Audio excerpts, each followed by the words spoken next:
This essay example, as well as thousands of others, is available in text format on our website for free and without registration. Simply Google Ivy Panda Free Essays.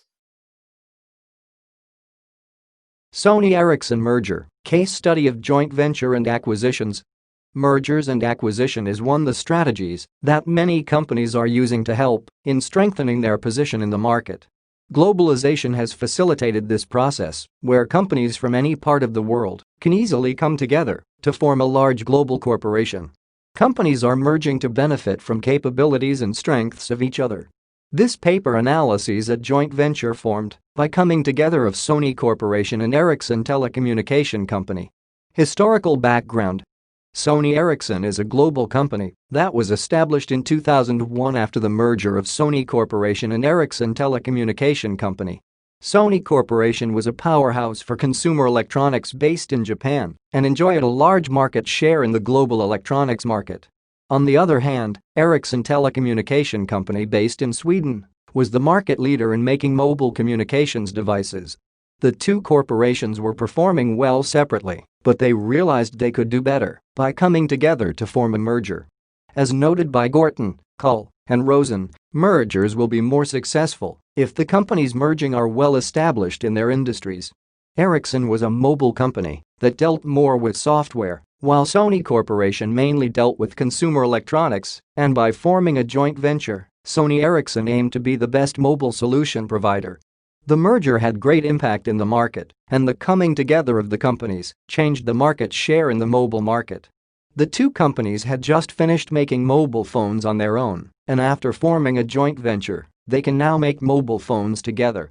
The main aim of coming together was to combine the technological leadership of the Ericsson and communication sector with the global skills and marketing of the Sony Corporation. The global management of the company is now based in London, though it has many research and development branches based in other regions. After the merger, Sony Ericsson continued to grow, and at the end of 2009, it was ranked the fourth largest mobile phone company in the world behind Nokia, LG, and Samsung. Currently, the corporation employs about 2,500 contractors and 9,400 employees worldwide. It has 6 different mobile phone products in the market, viz. the Walkman, the Cybershot, Bravia, Ook, Xperia and the Greenheart. After the merger, Sony Ericsson started registering improved financial performance, which reached its peak in 2007 when the company registered a sale volume of 103.4 million units. However, the sale trend started to decline in the following years with a sale volume of 43.1 million units in 2010. Market definition. The largest market share Sony Ericsson has achieved since 2001 was in 2009, when the company was placed 4th in the world rankings. Nokia dominates the mobile market with 37.8%, followed by Samsung with 21%, while LG comes 3rd with 11%. However, Sony Ericsson is ranked position 1 in the Nordic countries, where it is followed by Nokia. In the market, Sony Ericsson mainly concentrates on the following areas: camera, music, business email and web, all-rounder, design, budget-focused, and eco-friendly phones.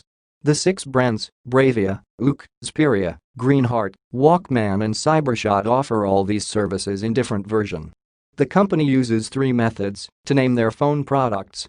The mobile products are named using 3, 4, or 5 characters depending the time it is being released in the market. Type of merger. Mergers and acquisition refers to the process where 2 or more companies come together to form one unit.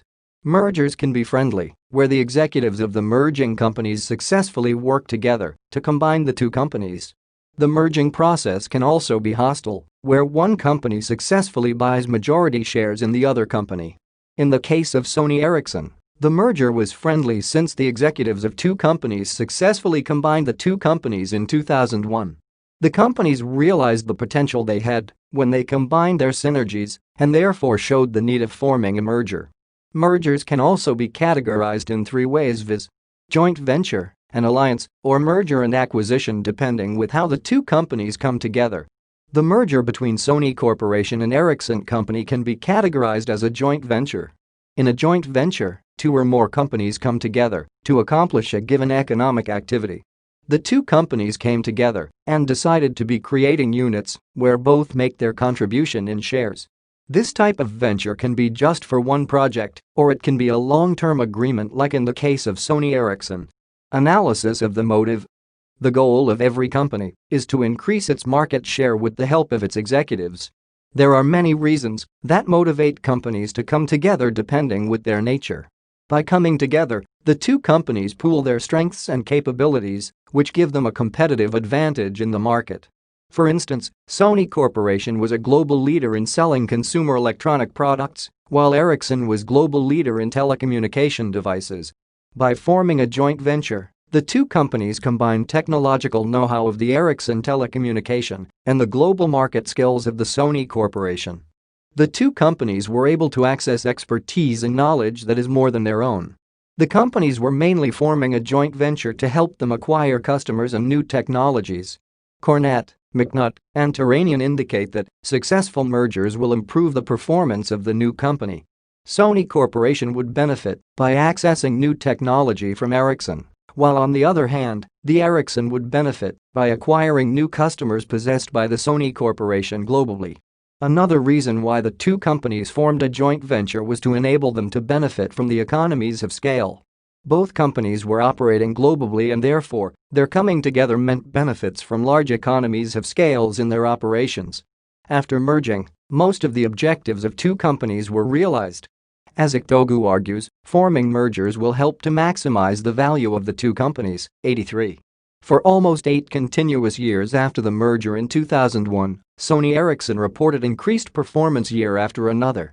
The company obtained a sale volume of 103.4 million units in 2007, which could not have been attained if the companies never formed a merger.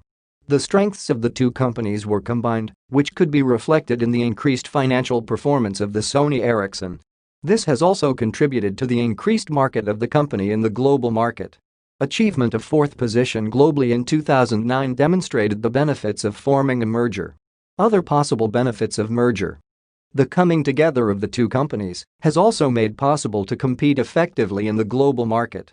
Hitherto, each company had its own advertising strategies, but upon merging, these strategies were combined to attract more customers globally. The customer base of the companies was also put together to enable the new corporation to enjoy greater market share. Other benefit that arises from large-scale productions has also contributed to the increased performance of the corporation. Possible impacts of the market. Since 2008, the competition in the global mobile market has drastically increased, thus reducing the market share of Sony Ericsson. The sale volume of the company has also declined in the last 2 years. Prices of the mobile products are pushed down due to increased competition among the mobile phone manufacturing companies.